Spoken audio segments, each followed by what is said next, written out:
Hello, everyone. Welcome back to Plotlines. I'm your host, Connor. And before we get to our episode today, please like, share, comment, and subscribe. Please join our Discord. And for today's episode, I have Dr. Levi Russell, professor of economics at the University of Kansas and chairman of the Leonine Institute for Catholic Social Teaching. Welcome, Dr. Russell. Thank you. I appreciate you inviting me on. Yeah, no problem. I saw a tweet by you guys, and someone had added me in response to sort of you wanted to get onto different podcasts. And I saw this and I was like, oh, it looks interesting. So your program that you're focused on it right now is the Jubilee Debt Relief Program. So Yes. Will you mind telling us first what the Leonine Institute is focused on and what that program is? Yeah, so we kind of have a dual mission at the Institute. We're kind of just getting started. We've sort of been doing things for a couple of years, but very recently we've within the last year, we've kind of got all the paperwork going and started the 501c3 paperwork process and all of that. So far, the Institute has been primarily focused on education and specifically about Catholic social teaching and, trying to tackle some of the sort of fundamental concepts of Catholic social teaching, like subsidiarity and solidarity. We have a magazine. Those were the topics for our first two issues. And since then, we've kind of tried to talk a little bit more in the magazine about policy type issues or social issues that people face and that we're facing in the culture war and all that sort of thing. And I suppose if someone were to say that we had a point of view politically or whatever, I would say it's probably to the right. And we, I guess we somewhat subversively have titled the magazine Social Justice Quarterly, right? So sort of trying to take back that phrase, right? Yeah. So don't get the wrong idea if you look on our website. So, but here in the last few months, we have been working a lot harder on the kind of what I would say is sort of the Catholic action side of the organization. And so in conjunction with the educational part, and we're going to be restarting the magazine for the end of this year, I hope. But we, one of the things that in my head was like, you may have heard this phrase before. They don't care what you know until they know that you care, right?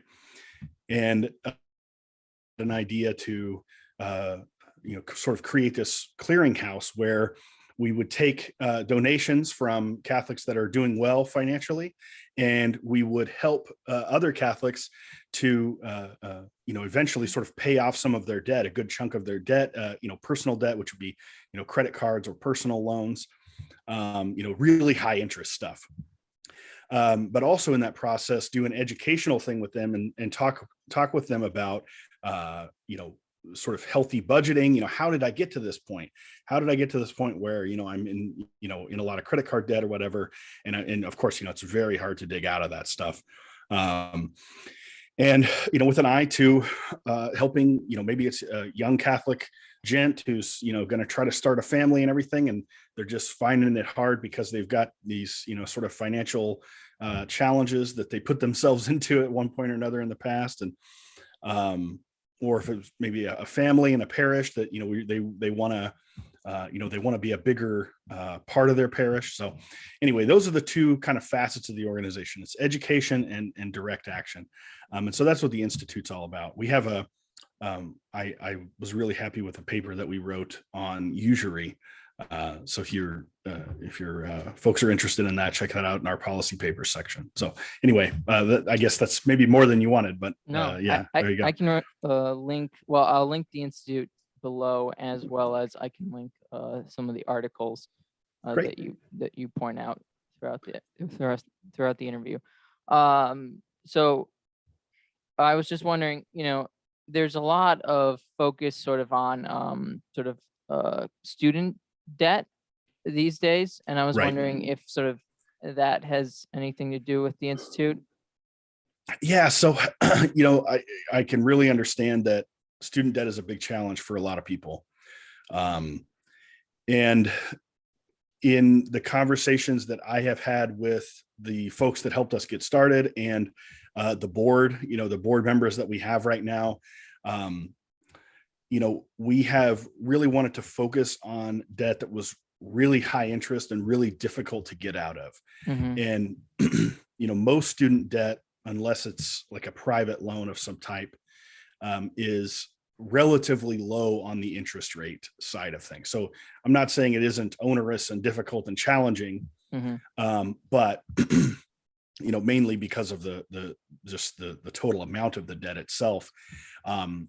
But that we're sort of I think it's more likely we're going to get some kind of government policy relief for that, I think, than it would be on the credit card side. And so, not to say that that's not a big part of it, but kind of the floor for us in terms of debt that we will pay off is about 10% in terms of interest rates. Mm-hmm. And so, that kind of puts us in the sort of personal debt or credit card debt realm once you get to that level. And I know that, for instance, I believe it's the Levi Institute who pays off debt for folks that are, whether it's Catholic men that are going into the priesthood or into a monastery, or if it's Catholic women who are going into a convent or something like that, they pay off student debt. I know that, and that's part of, we're sort of trying to model ourselves after them to some extent. Okay. So. Yeah, I was just curious. That's all Yeah. very good information. So what does the process usually look like more? Yeah. So we have, if you go to leoinstitute.org/Jubilee, you can find kind of a general discussion of the program. And of course, we ask folks to, please pray for us, add us to your mass intentions, your rosary intentions, and all of that. That type of support is very important too.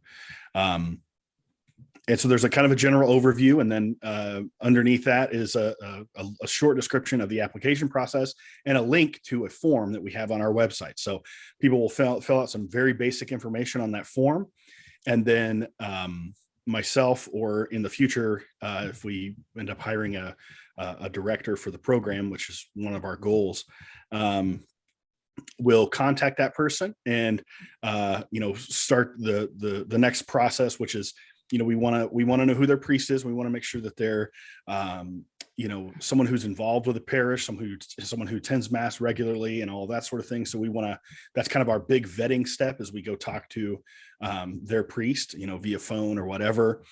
And we try to get some basic information about their financial situation in general. So what does your family budget look like? What kind of income do you have coming into your house? What are your basic, the basic bills you have? And, obviously, what are the balances and the total payments that you have on those credit items that you want us to help you with? So that's the process for applying. Further down on the page is sort of a little letter to potential contributors to the program, and there's a big donate button on the right side, obviously. But we kind of explain some of the other things about it. And one of the things that I think people want to know is, do we encourage people who would make it through our program? Do we encourage them to, come back and help us, right? Sort of pay it forward kind of thing. And we definitely do.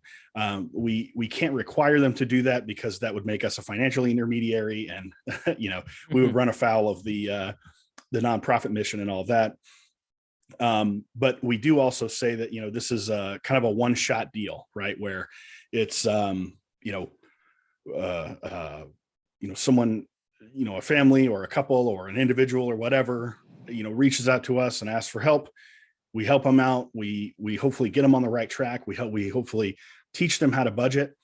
But in that processing, we pay off that big chunk of debt, and, we consider ourselves to have done what we can. Right.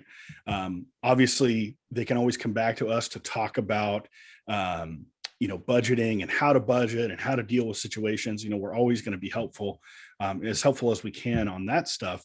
But as far as, just continuously, writing big checks, we can't, we feel like that's, would not be in good faith on our part.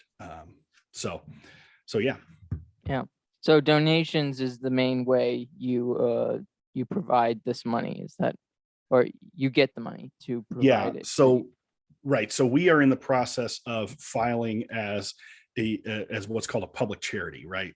And so what that means is that we have to get the bulk of our donations from people who contribute small amounts, right? So it's not just, because otherwise it would be, and this is all like technical stuff that I don't even really understand that well, but, we're not a foundation. It's not like, there's 4 rich families that dump money into, this one big organization, right? It's, Okay. The idea is that we get lots of small donations from lots of people. Yeah, that makes sense. Is there any sort of negatives to being a public charity, just given, I don't know, the liberal laws of today? Yeah. So, this is something that we have thought a lot about in terms of, how to organize and what, I guess, are you kind of referring to like the whole idea where like the IRS was coming after conservative groups and trying to, knock down there? Is that what you're referring to? Or Not necessarily. I just don't know if there's a lot of like regulations that the government has that would impede any Catholic social teaching versus, making, I don't know. There's plenty of stuff, I know adoption agencies, that type of thing have see. different problems. It's not, this isn't really in that area, but I just was wondering if there was anything you guys were dealing with that, people should be aware of. Yeah. So one of the questions we had early on, and, one of the challenges we've had to deal with was, can we be a Catholics for Catholics organization, right? Can we restrict those payouts to Catholics? And, after digging through the information and, speaking with a lawyer and all that stuff, we kind of figured that out. And, as I said before about the Levi Institute, they do the same sort of thing, right? The whole deal is, they're giving money to Catholics, so there is, there's definitely a way to carve that out. So. Yeah. Also, your the symbol for your institute is really interesting. Will you explain a little bit of that?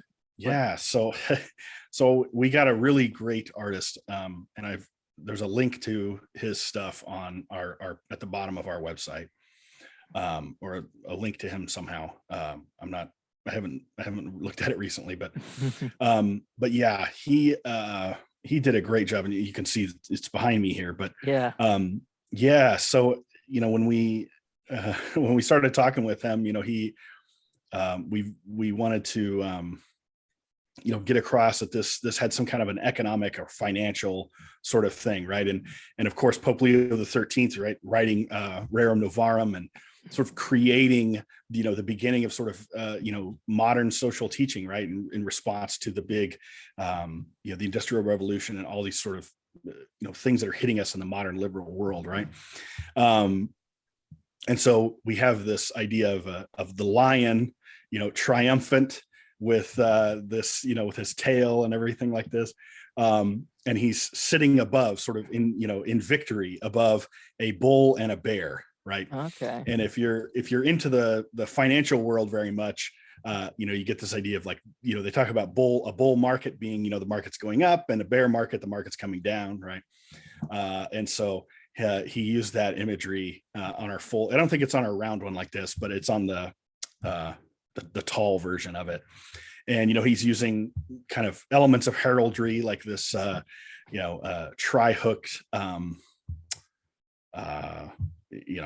three-piece hook or whatever you would call it, and so sort of bringing in some Trinitarian imagery to it. And so I was just absolutely floored with how beautiful that was. And then we had another guy who did like business cards and did a lot of the production stuff for us, did the website. And then we have a couple other people who have done the magazine covers So Yeah, that's really cool. Yeah, thanks. How did you get involved in this? Were you sort of, I mean, I know you're the chairman. Is this your Yeah. brainchild, or where'd this come from? Yeah, so the Institute in general is something that, I was, of course, you're always talking with friends and people who are kind of like-minded and help you get this idea in your head about what's going on and what needs to be done and what you can do given what um, and just the things you're interested in. And for me, being a professor, being an economist, I was always I'm always thinking in the academic world and in what type of academic things are going on. And originally when I was looking into this, I know the Lyceum oh man, his name's gonna skip me now, but I can't remember his last name, but Brian with the Lyceum, I think it's the Lyceum Institute. He's a philosopher, and he's trying to do this thing on the fly where hey, let's get outside of the official academic world, and let's just teach people how to think about philosophy, and not explicitly from a Catholic perspective, but from a Thomistic perspective, right? And so that was getting started at the same time. And I was, I'm always kind of interested in economic policy and economics in general. And it's like, well, we don't have a think tank. We don't have a clearinghouse for this type of thing. And so I just thought, well, okay, well, maybe we just need to start one, and so, some different people have, helped us out and helped us build and that sort of thing. But right now it's a pretty small organization. It's basically me and the rest of the board, and then a couple other people that are writing for us and all that. And I'm hoping to build that writing component up more. So if you have listeners that are maybe they're not in a position financially where they can help us out, or maybe they don't know anybody who's in trouble financially and can't help us find new folks to help. Maybe they're interested in writing about stuff and maybe keep their eye on our social media accounts or on the website, and here pretty soon, I'm hoping within the next couple of weeks we'll have a new call for articles for the magazine again. So yeah. Yeah. Okay. Yeah. So would you say, as a economics professor, would you say you come from any specific school of economics? So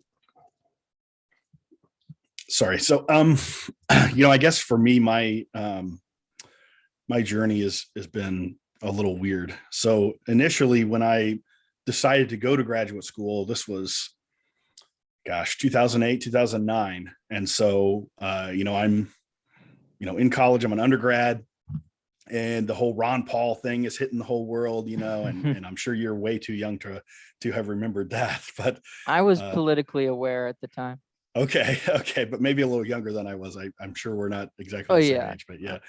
Right. So anyway, I'm 21, something like that, thinking about the whole Ron Paul thing, getting into this whole libertarian world, and of course interested in economics as I was a finance student at the time.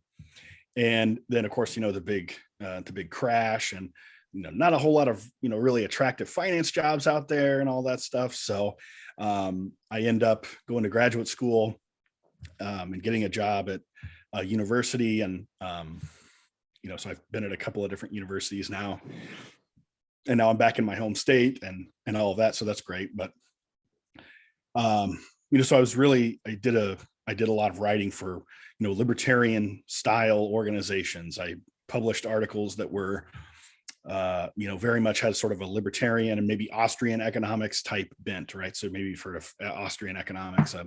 I went to the Mises Institute one time, and went to one of their conferences, and definitely, and I think I've written at least one or two articles kind of from an Austrian economics standpoint, in terms of like professional economics writing. So I definitely was thinking that way for quite a while, for a good chunk of my career. And then, so I got my first professor job in 2013. And so, but then I think 2017, 2018, I started to really kind of rethink everything. And, I was a convert to the faith in Easter of 2007. Word from our affiliate, Bishop Sheen Rosaries. You've probably worn through the chain of your cheap plastic rosary. Other rosaries simply can't stand up to the wear and tear of everyday life. Bishop Sheen rosaries are made of solid metal beads and paracord to withstand any condition, and are backed with a lifetime warranty. Upgrade your rosary to a Bishop Sheen rosary made to fit your lifestyle, or buy one for a friend. Each rosary sold supplies 2 weeks of food for a school kid in Uganda. You use the exclusive link down below to help support our efforts here at Plotlines. The link will take you to sheenrosaries.com. Be sure to use the code Plotlines10. When I guess I would have been 20 years old at the time. What'd you convert from? Yeah, so I mean, I was just kind of like generic evangelical Protestant. I don't really, Okay. I think at the time I was going to like a Baptist church or something, but I didn't really see a lot of daylight between, the different places I went as a kid. But anyway, so I kind of got to this point where it was like, look, you can either be a good Catholic, or you can be a libertarian. You can either, kind of take the teachings of the church and sort of try to cram them into a libertarian political philosophy, or you can build your political philosophy around the church. Right. And so, this is the conversation I'm having for myself at the time, and so for me, that was a big moment of like, okay, I gotta get my priorities straight. I gotta start thinking about this stuff in the right way. And,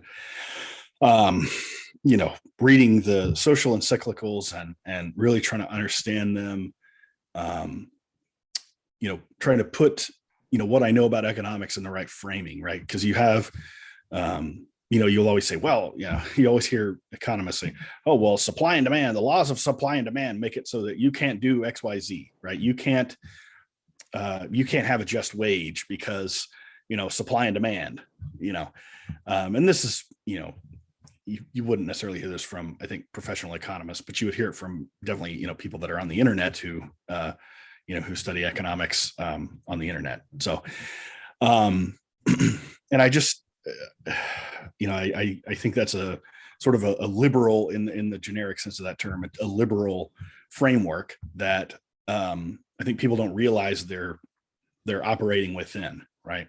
I think you could very easily, understand economics as a way of thinking about how, commerce and markets work, and fitting that within a, what would be an authentic Christian society, right? Where, a just wage is not just the marginal value product of labor, which it is in a sort of, I guess you would call it scientific sense, but fitting that within the framework of, okay, yes, but a wage is for a family, a wage is to provide for a family. And so, yes, we can talk about how to sort of the mechanics operate in a specific sense, but we can also put limits on those mechanics, to ensure justice, right? We're all appalled when we hear people argue, for instance, there was a guy back in the day who was always talking about how, essentially Roe v. Wade reduced crime, right? Because all of these babies were aborted instead of becoming criminals, and it's kind of a sick sort of utilitarian argument. And you have people arguing against that, of course, just on the grounds that, with the data. But at the same time, you'd also say, well, that doesn't justify killing people, right? That doesn't justify killing babies. Come on, Anybody, potential criminals, it does, that doesn't justify killing them. Right. So you can kind of see the, if you build your worldview around, mechanistic economics, and then, you get into some really weird, you argue yourself into some really, disturbing moral positions. So, yeah, I think we, even though we're, years apart from each other, I think we went through some similar, sort of similar trend, I guess. I Yeah. was not, Okay. I'm not really into economics necessarily. I don't know very much about economics, but politically, I sort of started off as a libertarian. I had sort of gone into that sort of uh, probably in like 2012 to 2000, like 16 probably. Right. And Tom Woods was a big Oh yeah. influence in that. I didn't really watch any of his economic or listen to any of his economic stuff necessarily, but his politics were very interesting to me. There was just a general interest. I had a great interest in sort of what I would have considered the sort of pro-life libertarians kind of, Right. I wasn't trying to divorce myself from the beliefs of the church or anything, but Right. then again, I didn't know fully the beliefs, philosophy of the church regarding economics or about sort of, or even regarding the death penalty or, other things that would be contentious with libertarians in many different things. And then I slowly shifted away from that as I sort of deepened my roots. And And now you have an image of Blessed Carl behind you there on the wall. So yeah, look what you've done. yes, That's I've great. somehow become a monarchist Yeah. Yeah. after starting out as a libertarian. Yeah. I saw And you have a lot of episodes talking with Charles Coulomb. So yeah, that's very Charles. interesting. Yeah, he's a friend of the show. But yeah, Yeah. Blessed Charles is definitely a symbol of another option that is never given Right. on the economic side too. Yeah, for sure.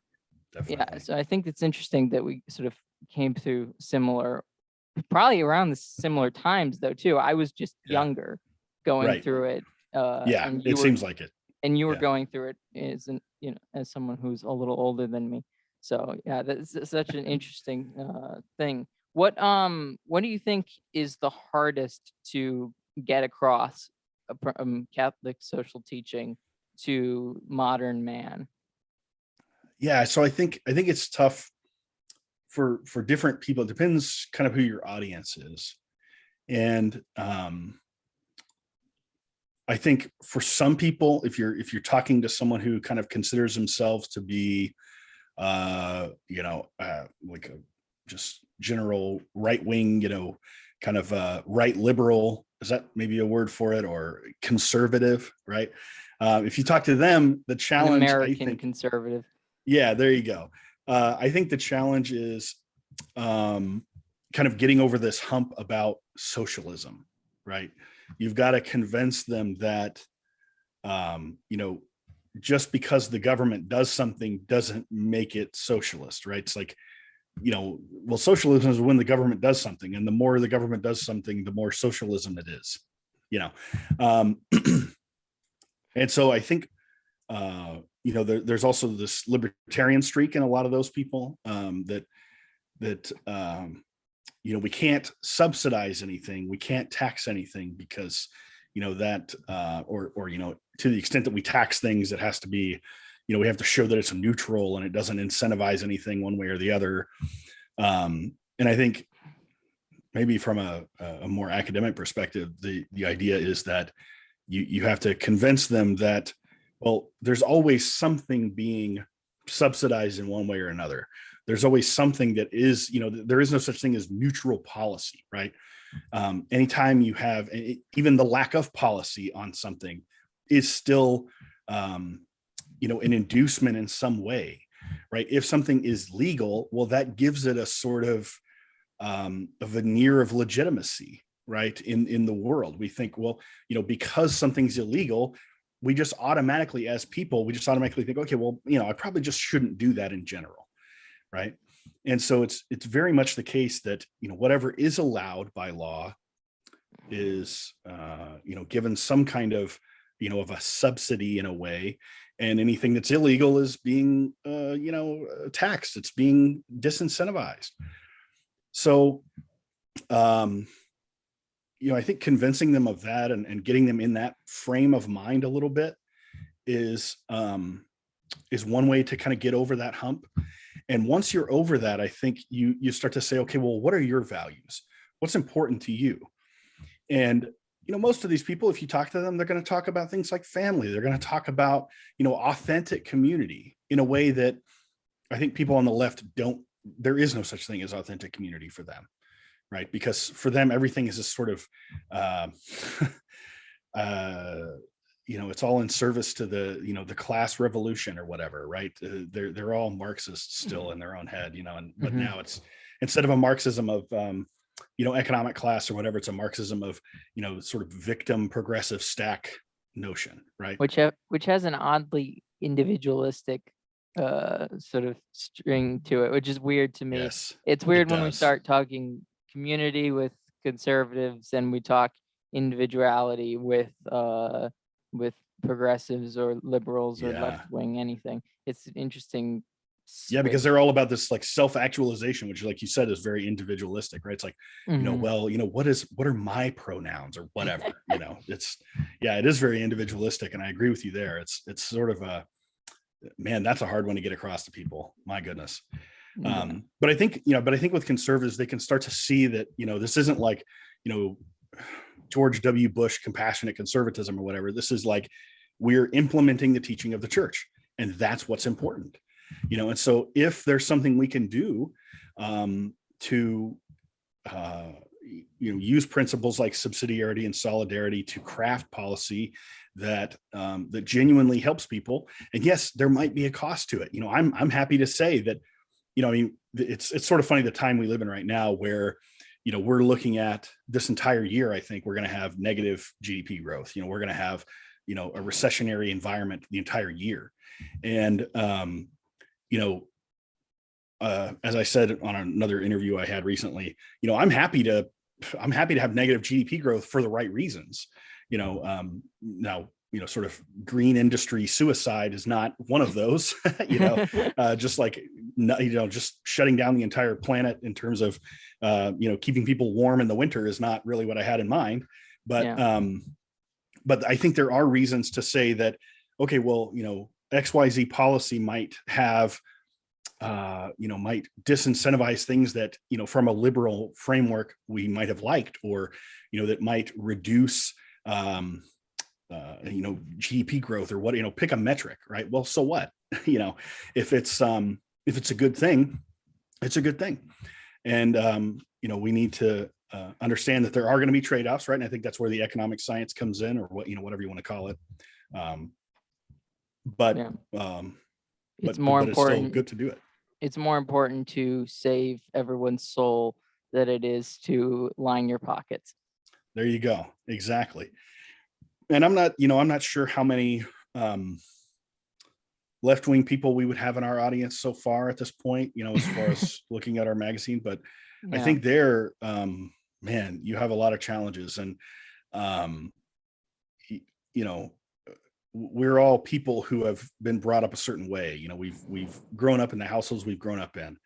And, you know, I'm very much more comfortable talking to people that would identify as, you know, American conservative or, you know, right or whatever.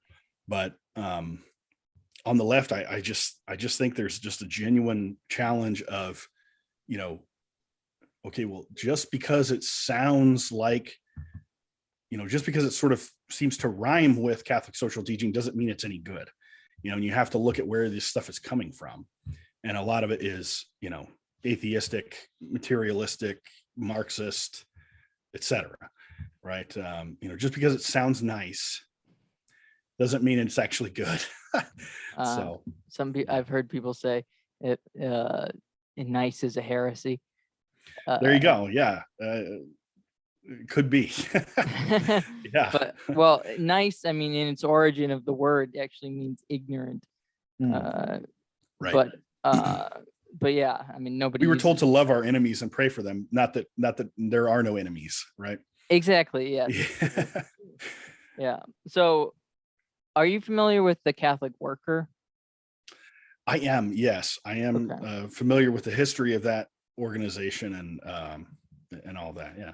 Could you explain sort of, even to me, I don't really know, I don't really fully understand how to view the Catholic worker and that sort of area of Catholic history regarding sort of, were they pushing Catholic social teaching as it's meant to be pushed, or were Yeah. they sort of falling into sort of the wrong company, I guess, so to speak? Yeah, so I definitely wouldn't say I'm an expert on that particular group and that movement. Um, hmm. Yeah, I don't know if I could really say a lot about, whether what they were doing was, necessarily the right way. I think there's a challenge in looking back on things like this, and there's definitely a sense of, people have to, people are operating in a certain period of time, and they're trying to meet people where they are, right? So very much in a non-academic way, and being very practical, you have to tailor your arguments to certain people. So maybe I'll answer your question sort of by analogy with kind of my position on Chesterton and Belloc, right? People talk about them as well in this whole distributism movement and that sort of thing. And my perspective is that, if we're talking about economic systems, or we're talking about, theoretically what's the best way to go and that sort of thing, a lot of people will talk about distributism as, something to look to, right? So we read Chesterton or we read Belloc, and we get this very much smallholder agriculture perspective and that sort of thing, right? And it's possible that that's a practical, there's practical value in a lot of that. But I think that what we have to understand is they were talking to a certain group of people at a specific time period. They were talking to people at a time when, a very large percentage of the planet, of the Western world, was operating in smallholder agriculture, right? They were working on farms. They, of course, there was this whole idea of the industrial side of things. People were moving into, what are basically sweatshops, from today's perspective. But, so it made a lot of sense then. And some of the principles were really smart, talking about property and the importance of property, the importance of, maybe a labor wage and capital income, right? And those two things together, and that being sort of a diversification strategy to try to make sure that communities are secure and that families are secure financially. So I think there's a lot of good principles in there, but when you start diving into a lot of the specifics, you start to get, I think you maybe take it a little too far. I know people have said, oh, well, Belloc was a communist because he said this and that. And it's like, look, he's trying to talk to, the people who, committed the October Revolution, right? He's trying to talk to those people. And so you have to use a certain type of words when you're in those conversations that maybe today don't, maybe they seem a little weird. Okay, why is this guy talking? He sounds like a commie. Well, he's talking to communists. So, you got to meet people where they're at. And I think potentially that would be the case with the Catholic worker and Dorothy Day, right? Peter Moore, and that it's potentially the case that you have some of that going on. You're talking to a certain group of people. And so, maybe that's a way to be, I guess, charitable about it, and with the risk of being overly charitable. So, yeah. Yeah. So would you, was there a name that would describe sort of your economic view? Yeah. So Heinrich Pesch, I think, was who, he was a trained economist, but he also, he was a priest. And so he understood, a way, and he was writing at the time of, a lot of the social encyclicals being written, and a lot of the ones that we really, put a lot of weight on. And so he has a lot of good writing that I think synthesizes kind of our understanding of economics as Catholics. And so reading his book, oh my goodness, I'm going to forget the title of the book, but reading his book, and the book that he has in print still, let me see if I can pull it up. But so he definitely kind of created a following. And so you have other economists that sort of worked in his vein. Let's see here. Dempsey was one economist who, let's see. Yeah, Bernard Dempsey was a professional economist kind of later. And so, into the 60s and stuff like that, when, you have this full sort of, oh, there it is. Ethics in the National Economy. That is Father Pesha's book that I really recommend people read. And you can get a copy of it don't buy it on Amazon because it's like crazy expensive, but there's a publisher that publishes the book that you can get it for a real reasonable price from their website. And then, so you have, Dempsey's operating this world of, the economics profession has really turned into, writing journal articles. And it's very much the way it is now, where, it's all journal articles and it's all jargony, and it's all kind of, in its very little narrow world.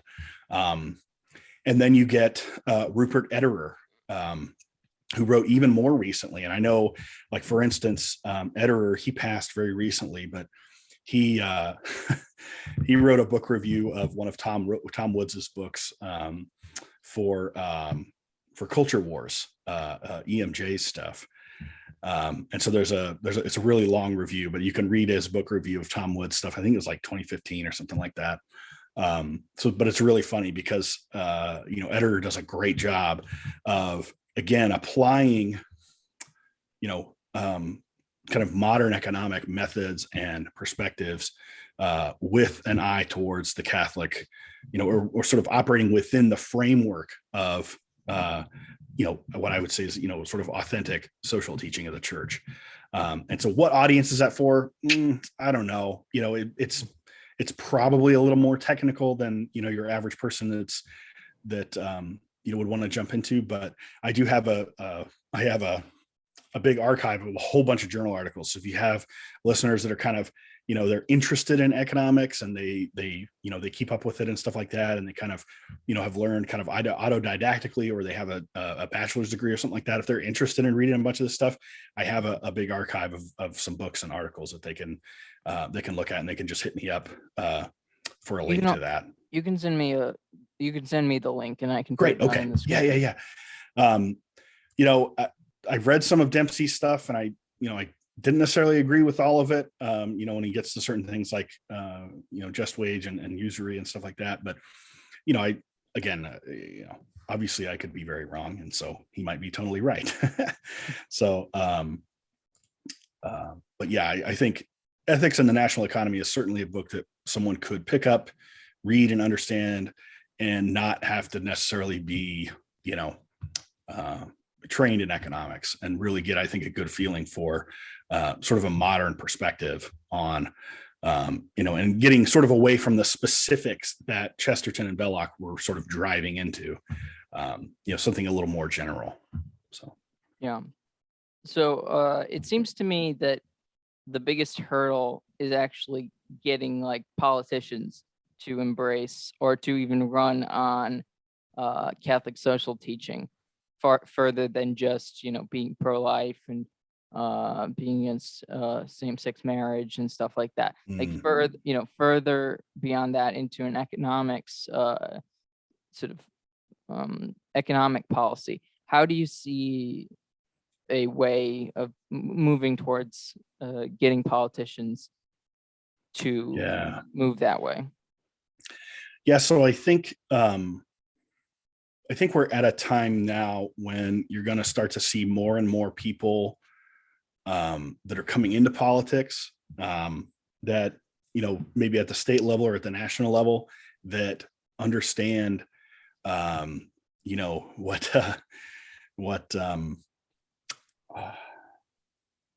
what we might call sort of the real right. If we're really going to be focused on family and community, we're putting those things first. Okay, well, what does that policy look like? What does a policy look like that takes care of that? And it reminds me, there was a candidate in Mississippi who, and this is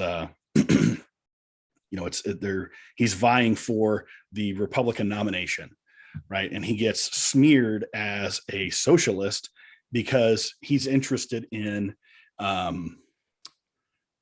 he's interested in the the idea of,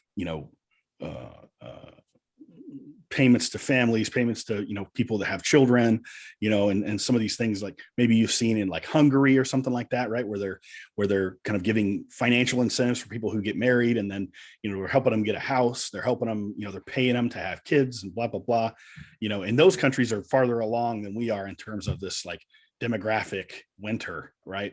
And they're just doing it just practical, the country's going to fall apart, if they don't, if they don't sort of arrest the decline in their population. Of course, we have a lot of immigration here, but that's maybe another topic. But I think the challenge really is just, I guess, identifying the problems, the genuine problems with some of the policies that the left, that you would really call socialist, that you would really call left wing, the problems that those have and the alternatives to those policies. So for instance, one of the things I'm working on right now, and I wrote a short version of this in our latest magazine article, or our latest magazine issue.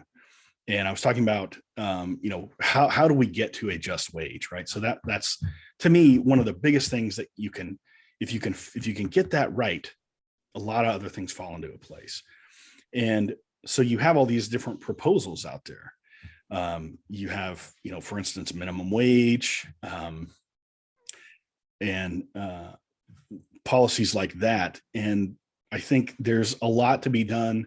And I try to, sort of briefly go through that in that magazine article of why I think that's the wrong solution to a serious problem, right? So we have a problem. We have unjust wages. They're too low for a lot of people. Certainly not for everybody. For a lot of people, they're way too high.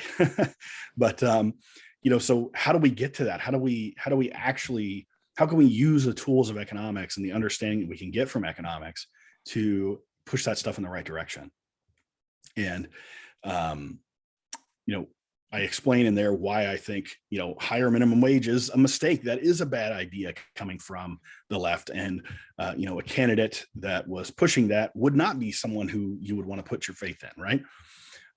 But what I've talked about, and what I'm going to put a little bit more meat on, hopefully, in a more academic article version of that, is to talk about the idea of, well, we just have way too many people in the labor force as a percentage of the population compared to when wages were higher, right? So people talk about, in the 50s, you had a family and they had a car and they had a house, and you were 25 years old and you could get married and have kids and have a normal life, right?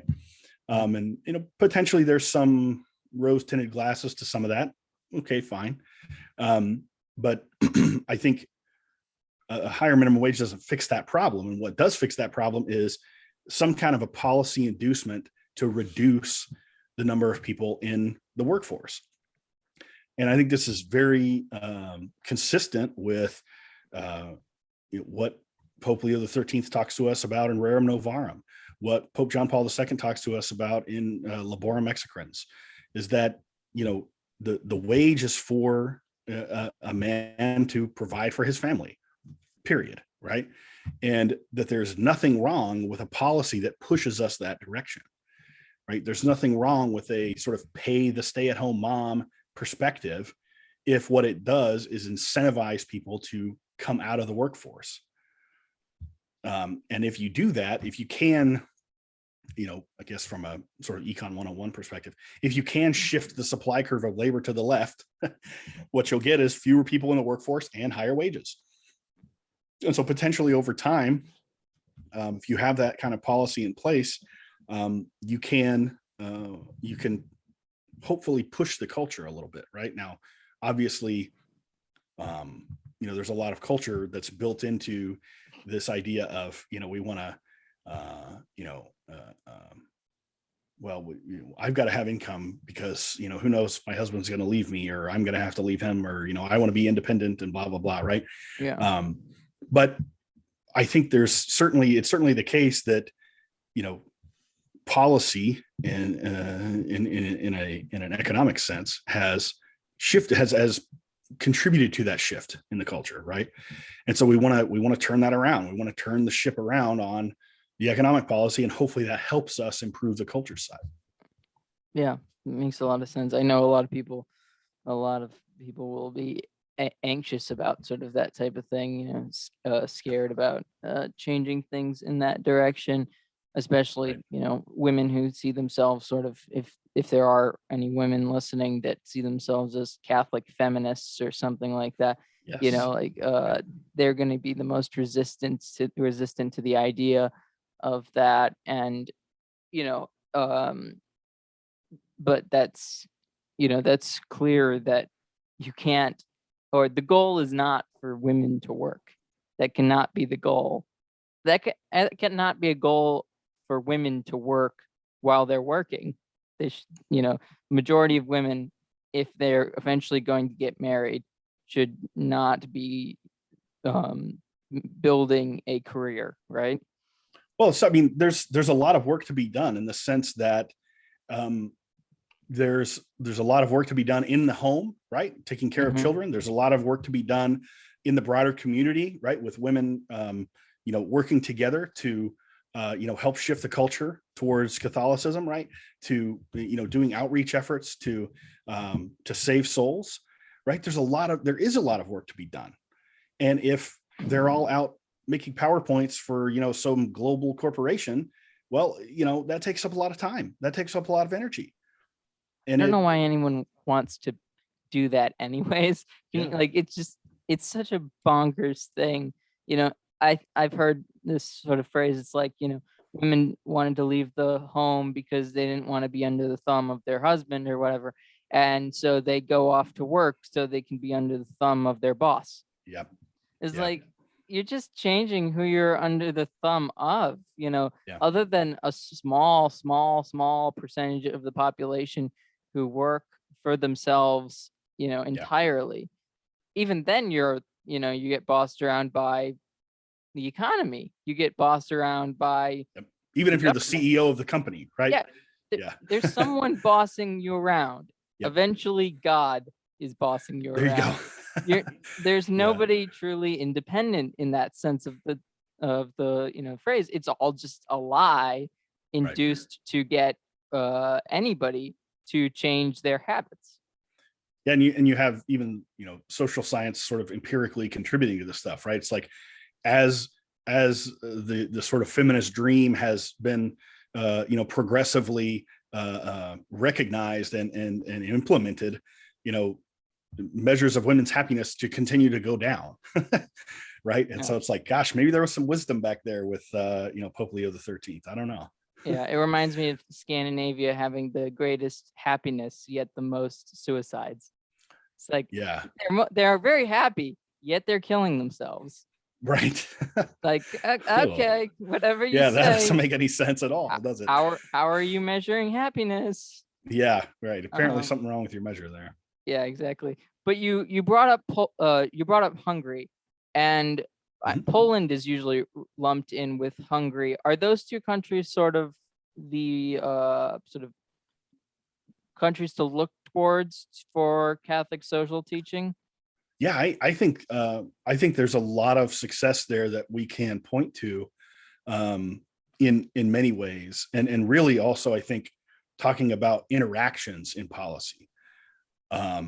So there's in the most recent you know, before we kind of paused the magazine, there was actually a Polish gentleman who reached out and submitted an article talking about some of the success of Poland's policies in terms of, you know, sort of pro-family, what a pro-family policy agenda can look like. And so that would be a great one for folks to read, you know, your audience, if they want to look at that. Yeah, I think one of the interesting things, and I guess maybe we'll just jump into this because we have to, but this whole idea of immigration and how that fits into these policies, right? Because the more generous of a welfare state that you have, and again, I'm, you know, per se, I don't have a problem with welfare states, obviously, right? Given what I've talked about. the more generous of a welfare state you have, the more careful you have to be about, financial waste and problems with that. And one of the things that I think Poland and Hungary have done well is they have, much to the consternation of the, globalist liberals in France and Germany, they have been able to effectively limit their immigration to a large extent, such that these policies can be effective, right? People, you've heard of the term this Dunbar's number. Have you heard of that? No. Yeah, so it's a concept in psychology that, like, we can only have, and I think it's maybe the number is like 150. It's like you can only have so many sort of associations in your head at once, right? We're sort of limited in the way we can maintain relationships with other people, right? And so that's sort of an argument, I think, for smaller political units, or political units that are that see themselves as bound together in some way, right? And so you have countries where where there are people who you have a very generous welfare state and a very high tax rate in some sense, that provides for that welfare state. But those people are happy with that because they have a feeling that the people that they are helping are, in some sense, a community, right, with them. And inevitably, I think when you have a very large, a very high rate of migration, you lose that sense of sort of togetherness, that authentic community, right? And so, because I think it's no surprise that countries like Poland and Hungary that have limited their immigration to a large extent have also been successful at implementing pro-family policies that make sense, because they have, for there to be an in-group, there has to be an out-group, right? I mean, that's just the way the world works, and as much as you might have lefties or whatever that decry this sort of thing, well, they're not honest about it, because there very much is an out-group, and it's just whoever they've decided to, crush using their political power, right? And so it's just, Hungary for Hungarians, right? Poland for the Polish people, right? So, it makes sense. A nation is a real thing. Groups of people have interests and have preferences that line up, and there's nothing wrong with that, right? And the more you, sort of dilute that authentic community, either by stretching your borders to be very, very large, like the US, right? We sort of have that problem built in because there's just a lot of people here, or by, letting 10 other communities push into your boundaries. Well, now you have a problem because you've got 10 people who are, nepotistic and very much, going to be serving their own people. You're going to have a challenge there. Yeah, makes sense. And I should say, there's nothing racist or whatever about that, right? It's just, that's how people are. People, people are, people are going to have in-group preferences, right? I mean, like this, there's a lot of social science on this, right? In-group preference is a very common, normal thing for most people to have. Yeah, just the leftist mentality is sort of, like, they say that they want to break that, but they're not really trying to break that. They're just trying to either use it to their own advantage or manipulate it. Absolutely. They're not really trying to destroy biases, because if they were, it's impossible, basically. Right. But they would have to make everyone the same to do that. It's psychologically impossible to make. And they very much have in-group preference. It's just, for them, it's totally political and totally class-based. That is their in-group preference. And actually they have, depending on the group, they might preference themselves, and it might be race Yeah, or gender. for sure. It's not entirely, or sort of they'd like you to believe that they don't preference anybody, but they, depending on the group, they have their different preferences, and that's sort of Yeah, what different activist groups have their definitely. own group preference. I mean, that's why they exist, because Yeah. they have a preference towards their group, and and even whatever they're pushing at the time, a lot of LGBT, activist groups push whatever the new thing is, and usually at Right. the expense of the other groups who they're supposedly representing. Right. So it's just, it's whatever is useful at the time. That's Perpetual revolution, right? Yes, it's the Yeah. Marxist mentality that, can't go away because they tried the revolution and it just ended up in everyone killing each other.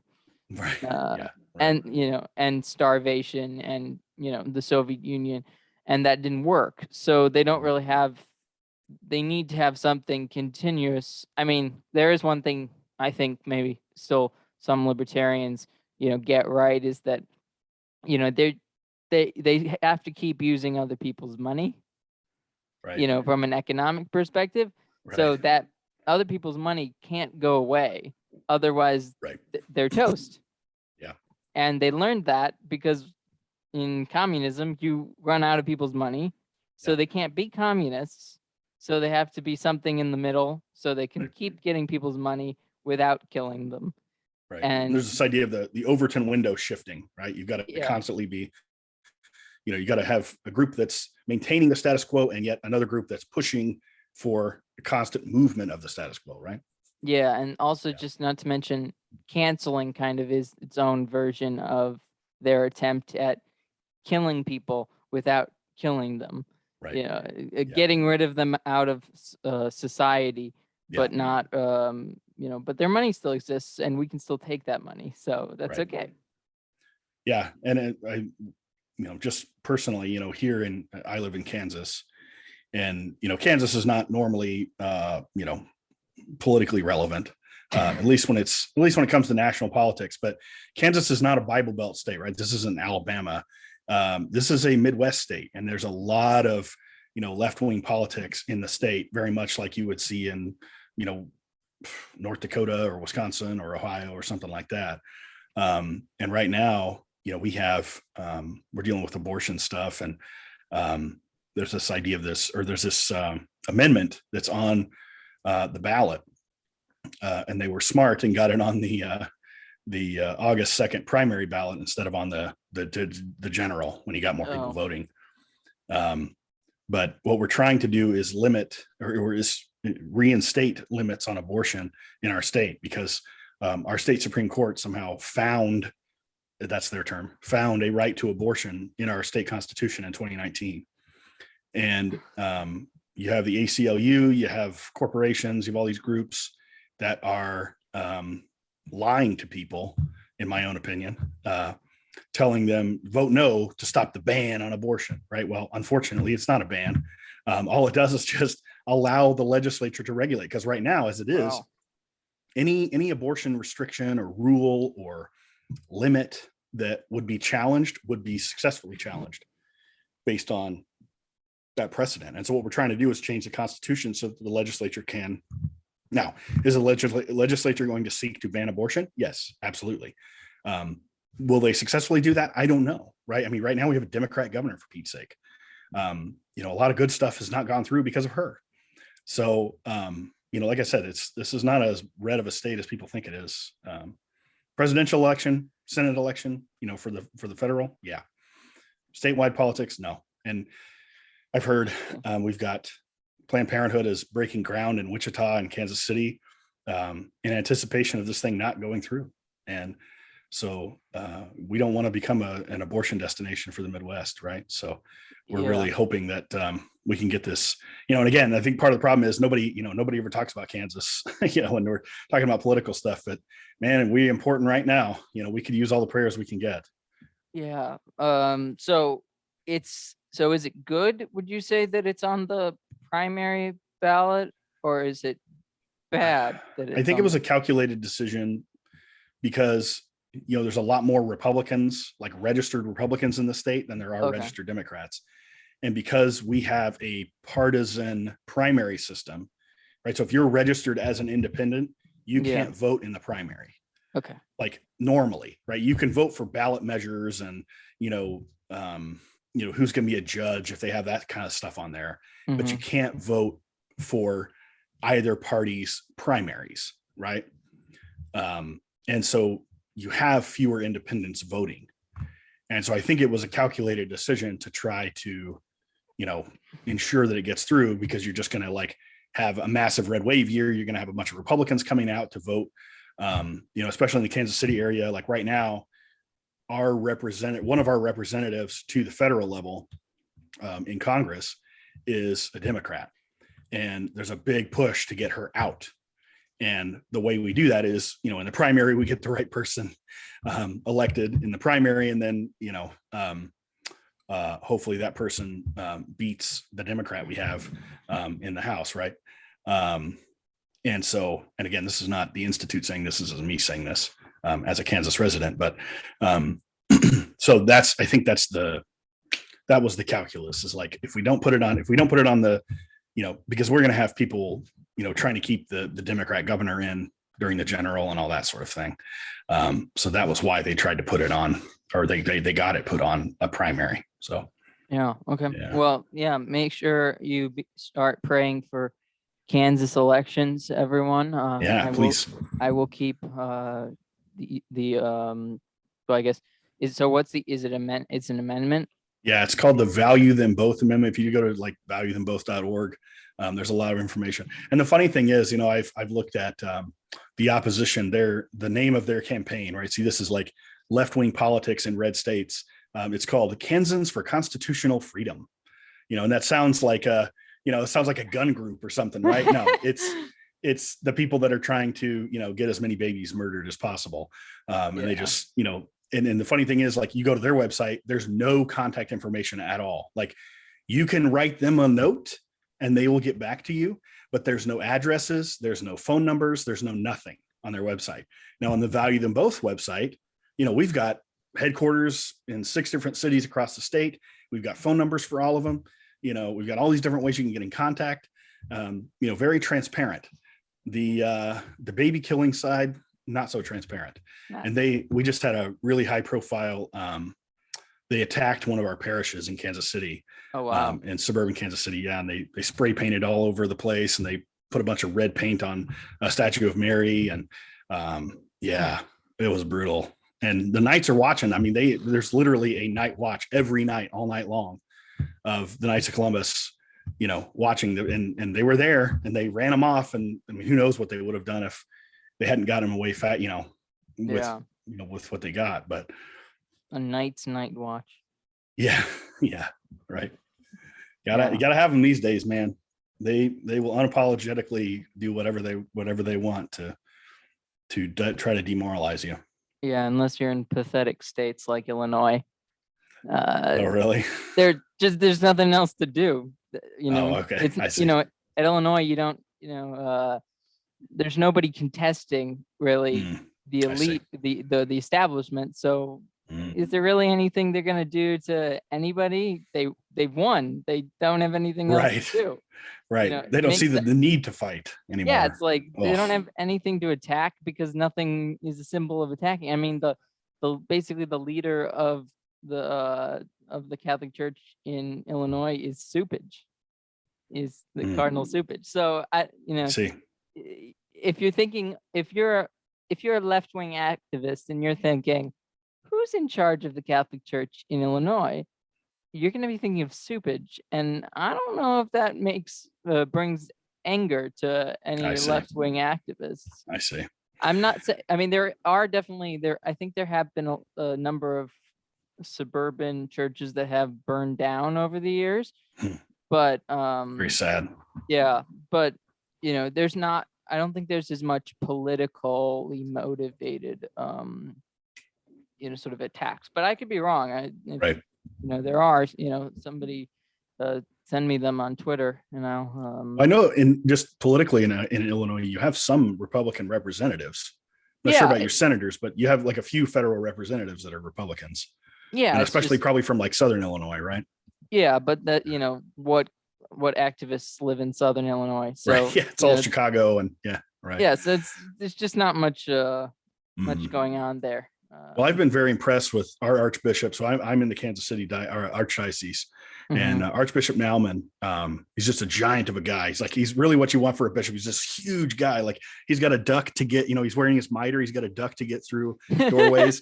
He's just this enormous guy, right? But very gentle and very kind guy. But he's really big on the pro-life side of things. And I remember when Nancy Pelosi's bishop banned her from communion, he wrote a letter in support of that to the press, and he was very congratulatory. So like, all right, we got a great guy here. So yeah. Well, is there anything you want to say, anything about the Leonine Institute before we go? Yeah. So we really want to be active on this whole fight against debt that just absolutely grinds people down. And if you're concerned about usury, which is a sin that cries out to God for vengeance, right? Cries out to heaven for vengeance. If you're concerned about people and you have the means to even to give a small amount, we've paid out some money to one person who was very grateful. Basically saved the guy's house. He was going to lose his house and all kinds of stuff. There's a lot of people in really desperate situations, and we want to be a resource for those people. And if you can help us, whether it's through prayer and stuff like that, we're very happy with that. If it's through getting the word out, I'm going to have some really beautiful trifold brochures here pretty soon. And what I want to do is, if you're interested in helping us out, if you'll take some of those brochures and put them in the narthex of your parish, if you'll put an announcement in your parish bulletin about us, we're gonna have some language for you that's going to help you. If you can just ask your parish secretary to paste that in there, just helping us get the word out is really going to be helpful. And if you can spare $5-10 a month or something like that, or if you're very well heeled and you can give more than that, that'd be great, and we really appreciate it. If you know people who are in really a really tough situation and you want to refer them to our website, leoinstitute.org/jubilee, we certainly welcome that. I've got a couple people that have written recently that we're going through the process with and all of that. So if you want some of those brochures, please write to me. It's lrussell@leoinstitute.org. And like I said, we're going to be doing this. We're going to have sort of a partnership program thing where we try to get people to, stay in regular contact with you, and maybe you're going to be a point of contact for us to try to, get the word out there for us. So, and then also if you're interested in any of our, educational materials, if you want to check out our policy papers or the previous issues of the magazine, if you're interested in writing for the magazine, please hit me up. If you want to be on the list of people that I talk to, when there's an issue coming up, and whatever the topic is, I'll send you an email and say, hey, don't forget us, right? If you'd like to talk about this topic, please consider submitting something. So yeah, that'd be great. And I appreciate your time. Thank you so much for having me on your show, Connor. I really appreciate it. No problem. It was very awesome talking to you. I've really enjoyed this conversation. We've talked about a lot of different topics, and they're all very good ones. But yeah, so do you have anything else to plug? Anything else? Maybe you specific? Yeah, I mean, if you're thinking about going to college and you want to go to a school where you can have a Catholic economics professor, you could go to the University of Kansas, I suppose. Gosh, I really don't have anything else. I'm trying to, the time that I spend doing other stuff is really trying to promote the Institute. And, outside of that, I'm just teaching classes and doing those normal things. So, latch onto the Institute. If you got something that you want to contribute to us, or if you want to help us out, you want to, you want to be part of the efforts that we're putting in place, man, I from the bottom of my heart, I really would appreciate it. Because we're trying to do, we're trying to have some good Catholic action. That's what we're trying to do. So Yeah, I'm happy to promote you guys as much as possible. that's awesome. Thank you so much. If you want to come on again in the future, Yeah, I'd love to have you again. Sure. So I will have all that stuff linked in the description. I'll have your email Great. in the description. If you could send me that stuff, that'd be great. Yeah, of course. So thank you again, Dr. Russell, for coming on. Thank you. So everyone, please like, share, comment, and subscribe, and have a wonderful day. Thank you for listening. Bye.